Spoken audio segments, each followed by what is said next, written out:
Good morning and welcome to today's ride. The last time I did this route, I was surrounded by gunfire.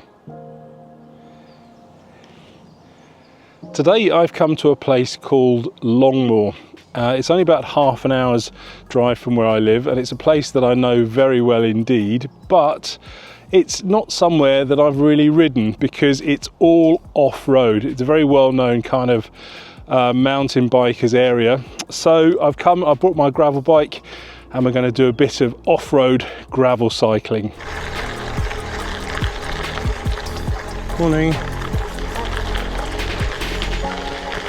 I came over here about a year ago to do literally my first ever ride, and that day I was following a route on my Karoo, but today I'm just kind of making things up as I go along.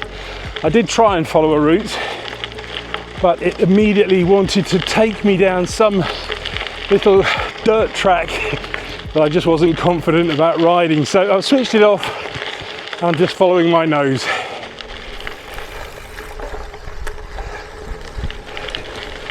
Well, a couple of kilometres in, there was a cheeky little hill. Had no idea it was there. Wasn't too bad, but yeah, riding uphill on gravel is a lot harder than riding up similar hills on the road. Blimey, it's actually a little steeper and longer than I first thought. 7%, that's going on for a kilometre.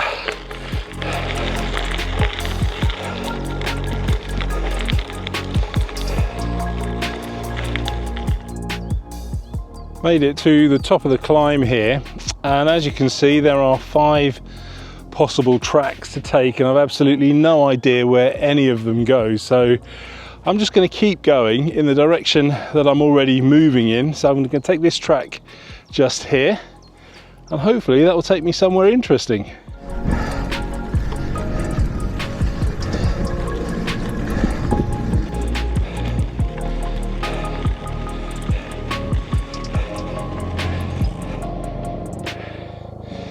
Looks like I've reached another little decision point with 1, 2, 3 potential routes.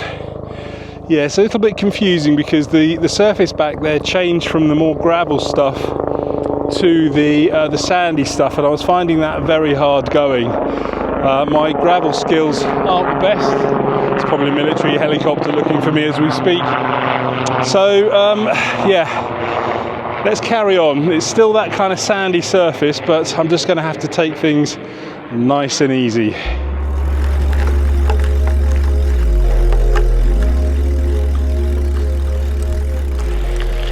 That rather scary track has brought me back out onto some gravel. I think I recognise it from last year, but not 100% sure. I'm sure we'll soon find out. Now you may or may not be able to hear the sound of the gunfire. That's the military range that's part of this land, but yeah, I'm not actually in any danger. I think they're firing blanks. They're quite a way away from me, and yeah, if I am where I think I am, they're firing in the opposite direction.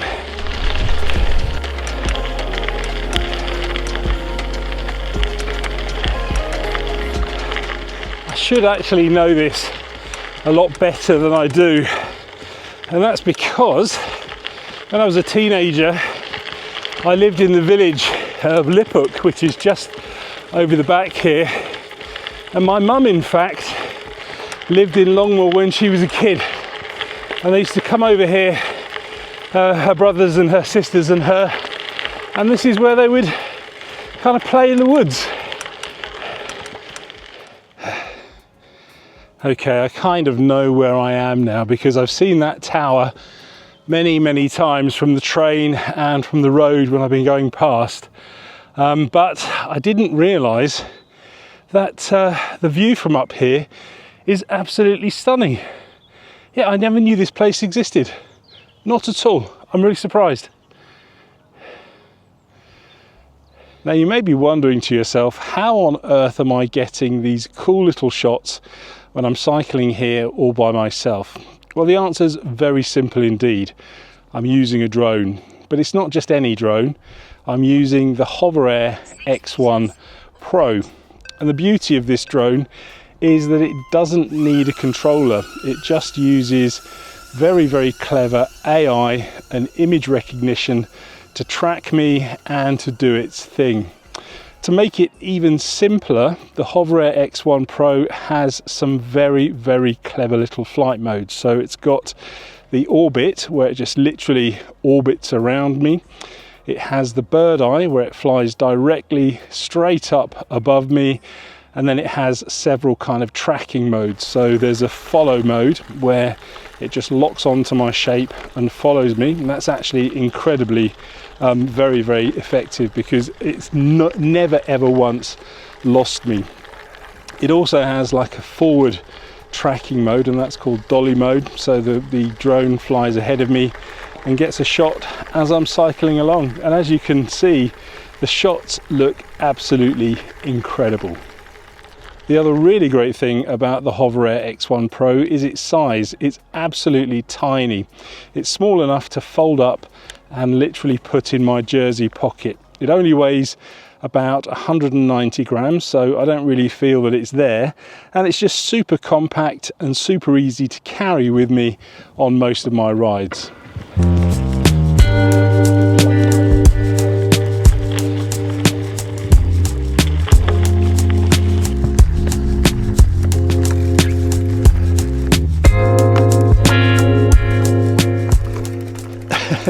This really is a ride of discovery today. I knew this place was called Weaver's Downs, but I never knew there was a triangulation pillar up here, and I had no idea it was 155 meters above sea level. But looking at that view, I can easily believe it.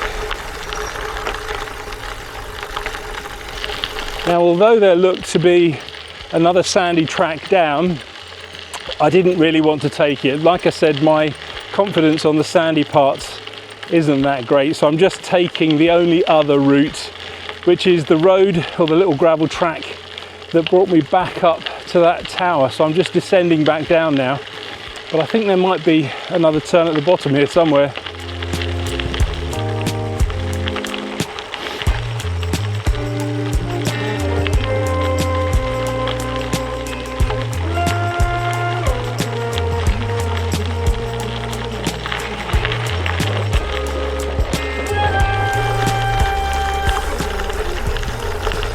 I must admit, I prefer climbing on gravel than I do descending.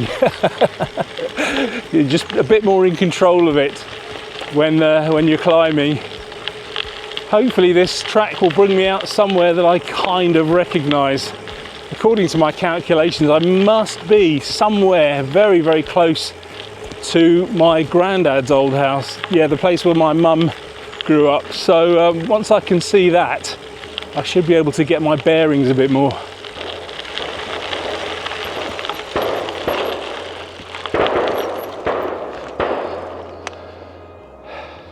Okay, so I do know where I am now. I came here last year, and I know I'm not too far from where I parked the car. So that's the little track that I came down, but there's another track just here. So I might just ride up there to see where that goes.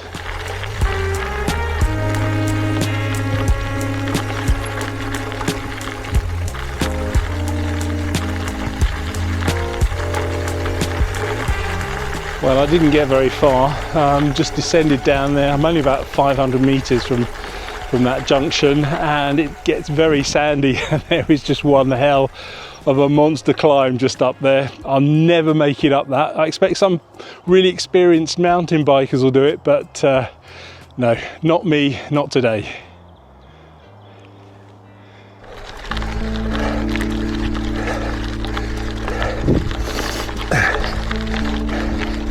It's another decision time. So that's where I've just come from, just there. This here is the way back to the car. This here was where I went last year, and that just leads to a motorway bridge. Or I could go down this one here, and I did go down there last year, and it led to the camp. But yeah, let's go down there again, yeah, for shits and gigs.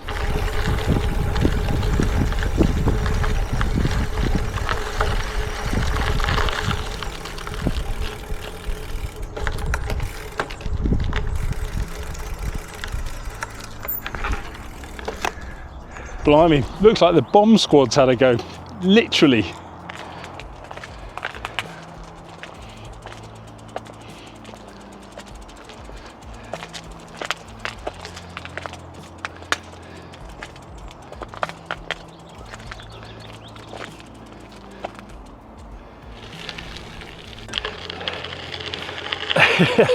Thought I'd make a sharp retreat out of there because there was a security guard on a gate that I didn't notice giving me the evil. So yeah, let's get back onto the track and continue with our cycling.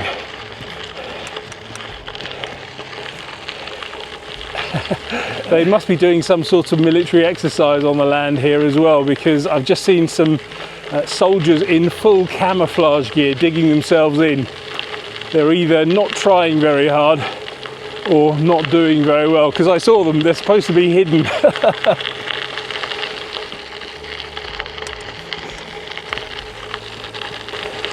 It's also a little bit weird to think that I might have been surrounded by the ones that were pretty good at camouflage and not knew they were there.